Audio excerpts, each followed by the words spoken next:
Have you ever felt like your life is beyond repair? Like every decision you've made has been the wrong one, and now there's no way back? Maybe you're 25, 30, or even 40, and you think you've missed the boat? That it's too late to fix things, to start over, to live a life you're proud of.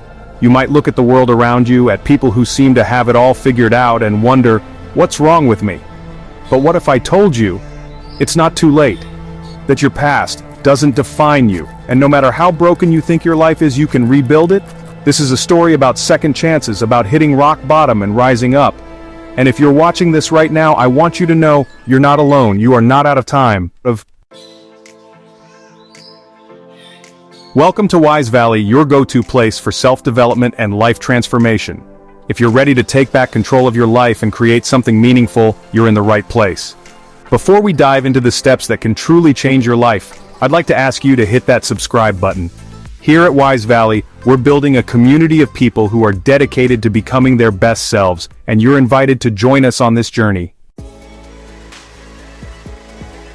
So, why do so many of us feel like our lives are beyond repair? Why do we get stuck in cycles of hopelessness, regret, and inaction? The truth is, this feeling often stems from a combination of emotional, psychological, and environmental factors that trap us in our own minds. First, let's talk about emotions. When we've experienced repeated failures, rejection, or trauma, we carry emotional wounds that affect how we see ourselves. Maybe you grew up feeling different, unloved, or misunderstood. Those experiences can plant seeds of self-doubt and self-hatred that grow over time, making us believe we're not worthy of success, love, or happiness.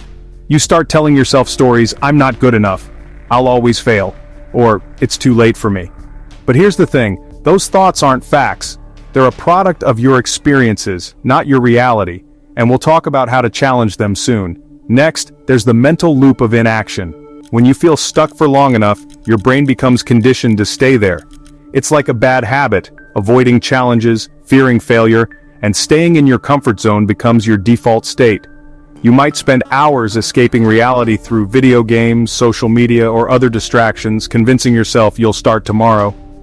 But tomorrow never comes. The psychological pain of feeling stuck often creates a paradox. The more you avoid change, the worse you feel. And the worse you feel, the more you avoid. It's a cycle that can keep you trapped for years. And finally, your environment plays a huge role. Maybe you grew up in a home where no one believed in you. Or perhaps you're surrounded by people who criticize, dismiss, or discourage your efforts to grow. When you're stuck in an environment that doesn't support your change, it can feel like you're trying to escape quicksand.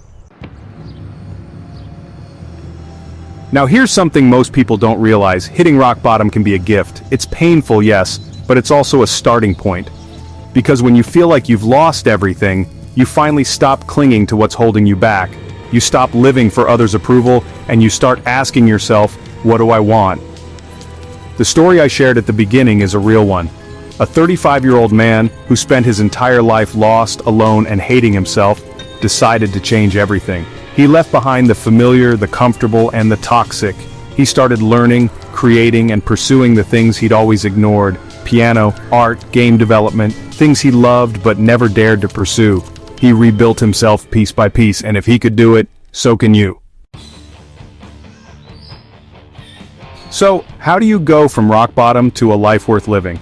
Here are 6 practical steps that you can start implementing today. The first step is to challenge the stories you tell yourself. Your mind will always default to the negative, especially when you've been stuck for years. But remember, thoughts aren't facts. Start a journal. Write down the negative thoughts you have about yourself every day and then challenge them. For example, if you think, "I'm too old to learn something new." Right? There are people who've learned skills at 40, 50, or even 80. Why not me? Change doesn't happen overnight. Don't overwhelm yourself with huge goals. Instead, start small. If you've been paralyzed by inaction, focus on just one thing you can do today, no matter how tiny. Want to learn piano? Spend just 10 minutes practicing. Want to get fit? Do 5 push-ups. The goal is to prove to yourself that you can take action. Tiny wins build momentum.